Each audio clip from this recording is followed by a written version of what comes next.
تبارك الذي بيده الملك وهو على كل شيء قدير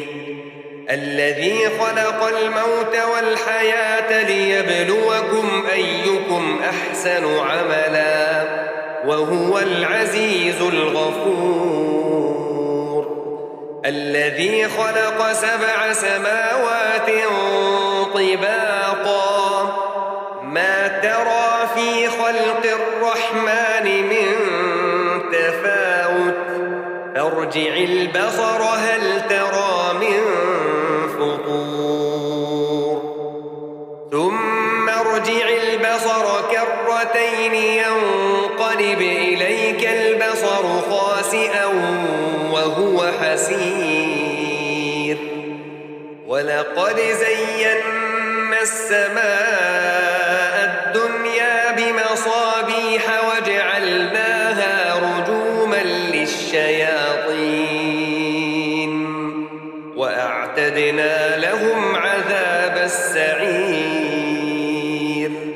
وللذين كفروا بربهم عذاب جهنم وبئس المصير إذا ألقوا فيها سمعوا لها شهيقا وهي تفور تكاد تميز من الغيظ كلما ألقي فيها فوج سألهم خزنتها ألم يأتكم نذير قالوا بلى قد جاءنا نذير فكذبنا وقلنا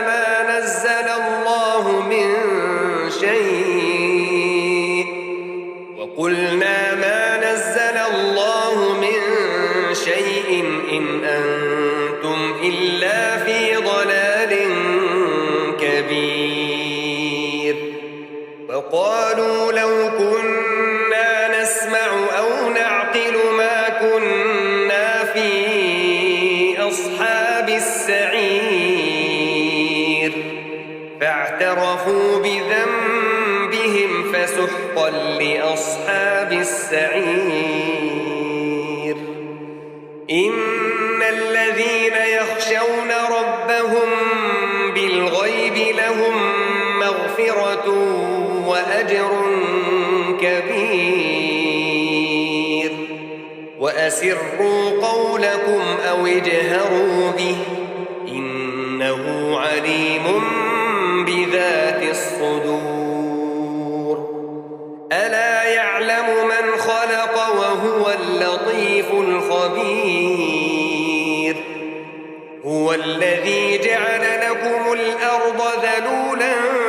فامشوا في مناكبها وكلوا من رزقه وإليه النشور أأمنتم من في السماء أن يخسف بكم الأرض فإذا هي تمور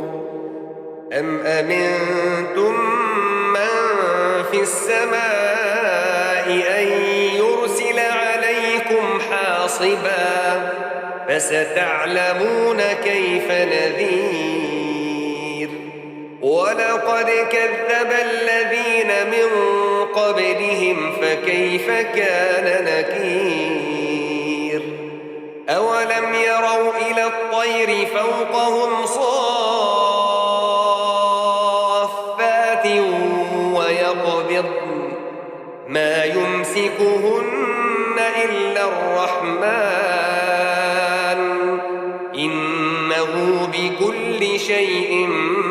بصير